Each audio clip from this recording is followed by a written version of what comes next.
साथियों नमस्कार। जैसा कि मैंने आपको पिछले वीडियो में बताया था कि हम भगवान विष्णु के किले पर जहाँ पे मूर्ति रखी है वहाँ पे हम आपको दिखाएंगे। तो फाइनली हम इस किले पर आ चुके हैं। कैमरामैन के गेट दिखाएं, सामने से गेट क्या है। और आइए मैं आपको दिखाता हूँ कुछ खुदाई से प्राप्त अवशेषों के बारे में। क्योंकि खुदाई से प्राप्त अवशेषों के आधार पर हमारे इतिहास की रचना हुई और एक जानकारी मिलती है जिसको ठोस प्रमाण के रूप में काम करती है। ये खंभा मिला है पहले का। ये देखिए भगवान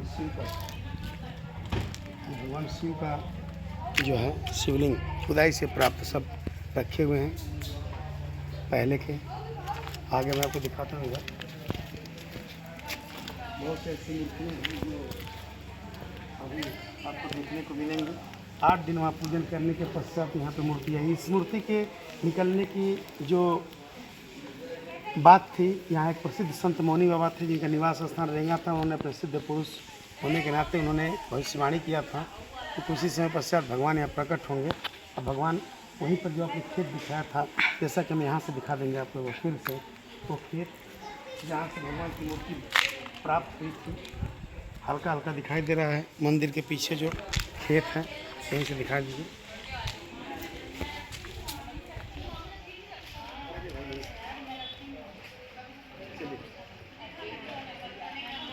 चलिए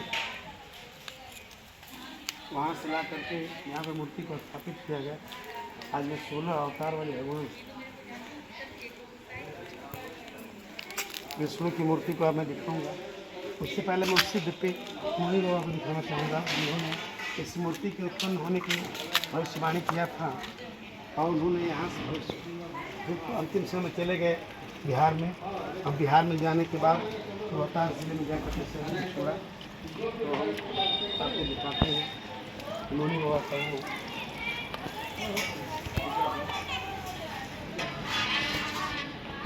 ये पंचमुखी हनुमान मंदिर है।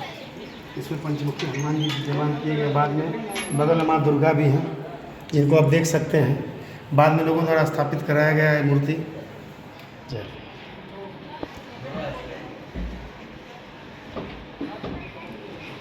इधर देख सकते हैं आप मौनी बाबा आगे से।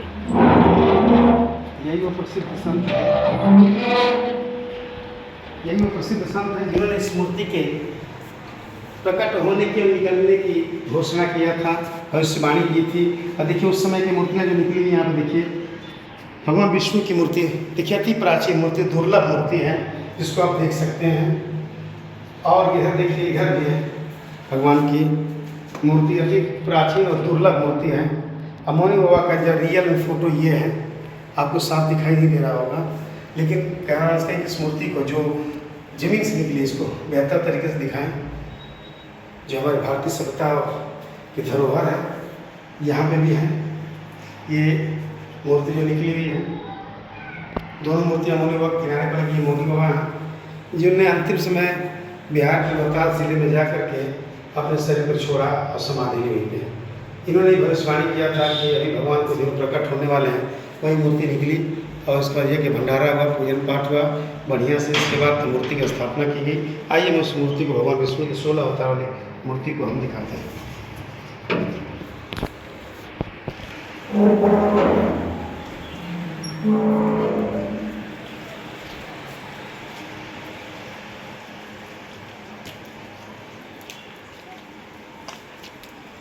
बंदर लोग संख्या बहुत ज़्यादा देखिए।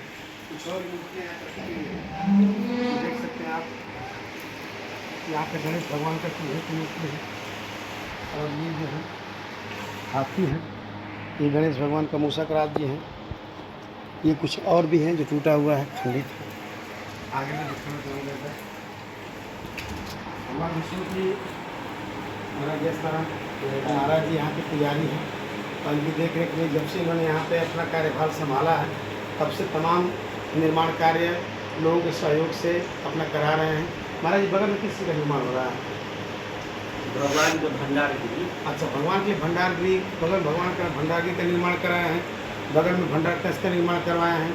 ये तमाम सब जो दिखाई दे रहा है टाइल्स मार्बल इत्यादि जो भी सुंदरीकरण कराया गया है या जो भी कुछ कराया गया ये सब बगल में दिखाई दे रहा है।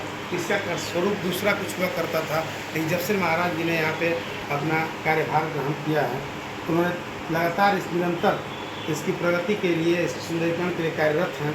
अभी महाराज से बातचीत करेंगे। फिलहाल हम आइए आपको भगवान विष्णु की 16 अवतार वाली मूर्ति को बताते हैं। महाराज जी मूर्ति के बारे में कुछ बताएंगे थोड़ा सा? मैं प्लस हो जाएंगे। कौन सा अवतार है? आइए कैमरा में दिखाएं इनको। ध्यान से देखेंगे, मूर्ति को जूम करिए और ध्यान से देखिए और जूम करिए, मूर्ति को बड़ा करिए, ध्यान से देखिए। इनके मुकुट के दोनों तरफ 2 अवतार दिखाई दे रहा है। इसके बाद इनकी गदा के बगल में एक अवतार है। नीचे देख रहे हैं आप, इनके दोनों पैरों के अगल बगल में मूर्तियां बनी हुई हैं, पंजे के बगल में बनी हुई मूर्तियां हैं। और ये अलौकिक मूर्ति है, पूरे दिखाइए इनको आप। ये अलौकिक मूर्ति है। इस प्रकार की मूर्ति हमको हमारे ख्याल में अब तक कहीं नहीं बनी हुई है, न किसी ने देखा है। यह एक मूर्ति विलक्षण अलौकिक मूर्ति है, जो अपने आप में एक अनोखी मूर्ति है। और खूब इस मूर्ति की विशेषता ये कि जब इसको ध्यानपूर्वक हम देखते हैं तो सारे अवतार जितने भी विष्णु भगवान ने लिए थे इस पृथ्वी पर धर्म की स्थापना के लिए, असुरों के वध के लिए, पापियों के नाश के लिए, सब उनके जो भी उनका स्वरूप था, जो भी इनका अवतार था, उन अवतारों के इस मूर्ति में दर्शाया गया है। ये पहले कभी किला हुआ करता था, अब इसको लक्ष्मणेश्वर डी किला के नाम से जानते हैं। और लक्ष्मणेश्वर डी किला में अब यह जो किला है ये भगवान विष्णु के किला के नाम से जाना जाता है। इसके बारे में हम चर्चा करेंगे यहाँ के पुजारी महाराज बालकदास बाबा से, गोपालदास महाराज से। अभी हम बात करते हैं इस मंदिर की मूर्ति की विशेषता क्या है।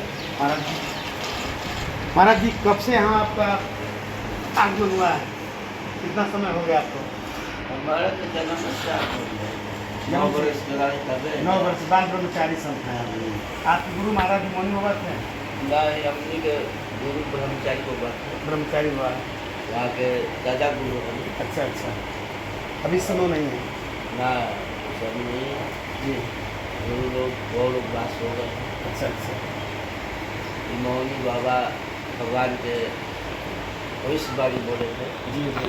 उसी अनुसार भगवान प्रकट हुए। अच्छा अच्छा, इसमें कौन कौन अवतार महाराज जी इसमें? इसमें 11 मूर्तियाँ हैं भगवान की। 11 मूर्तियाँ हैं। इसमें मनु शत्रुपा का दर्शाया गया है जी। उसके बाद भगवान कृष्ण का भी दर्शाया गया है। शेषावतार के उनके पत्नी का भी दर्शाया गया है। और हाथी के दर्शाया गया है भगवान ने द्वापर में मारे जी, वो दर्शाया गया है। 11 मूर्तियाँ हैं। 16 अवतार कहा जाता है इनको? ना, ये 11 अवतार कहा जाता है।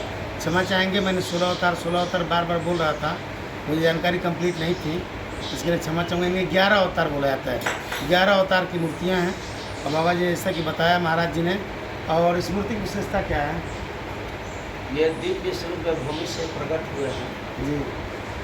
ऐसी मूर्ति संसार में, ऐसे मूर्ति विश्व में नहीं है। ये है आप अकेले हैं। अलौकिक अकेली संसार की मूर्ति अलौकिक है। विष्णु भगवान का ऐसे तो 12 मूर्तियाँ हैं। जी जी 12 मूर्तियाँ में भी यहाँ पर दिव्य स्वरूप जी जी। दर्शन। तो ये मौनी और भविष्यवाणी बोले थे महाराज से, यहाँ भगवान प्रकट हो गए। उन्हें तो भविष्यवाणी के द्वारा हर के फूल से यहाँ के प्रकट पूजा भगवान लक्ष्मणनाथ के भवन में पूजा से पूजा। तो जिस प्रकार से हर मंदिरों का एक समय होता है कि कभी किसी याद में चाहे वार्षिक समारोह कोई न कोई कार्यक्रम होता रहता है, तो क्या इस मूर्ति की स्थापना जब हुई थी तो उस तरह से कोई ऐसा वर्ष में कार्य होता है? ना ना, ये वैसा नहीं होता है कार्य। यहाँ का जन्म मनाया जाता है। अच्छा, जन्माष्टमी जन्माष्टमी भादो का। अच्छा अच्छा, श्री कृष्ण अवतार में। हाँ, तो परहिया मनाया जाता है। अच्छा, बरही मनाया जाता है। क्षेत्र का सभी लोग भक्त लोग आते हैं और प्रसाद लेते हैं। अपना कीर्तन भजन होता है और फिर अपना गाँव चले जाते हैं। मतलब ये ऐतिहासिक मूर्ति है, ऐतिहासिक स्थल है, कोई स्थापित नहीं है। और इसमें आप मतलब सरकार से क्या कहना चाहेंगे कि मतलब इस मंदिर पर सरकार क्या हमारी के सरकार से क्या कहेंगे? सरकार को तो अपने ध्यान कहाँ कहाँ क्या करना है। बस यही कहना चाहें कि सरकार भी थोड़ा इधर ध्यान दे तो कुछ इसका सुंदरीकरण हो जाता, जो अधूरे कार्य है वो पूर्ण हो जाता। माननीय अरे चलिए, ठाकुर जी की जब इच्छा होगा ना सब पूर्ण तो हो। सब पूर्ण हो जाएगा। चलिए, भगवान की इच्छा से इतना तक हुआ, सब आगे उनकी इच्छा से बड़ा कुछ इच्छा किसी का है नहीं। ना, सब ठाकुर जी की इच्छा से। बोलो वृंदावन बिहारी लाल की जय। बंद करो भाई।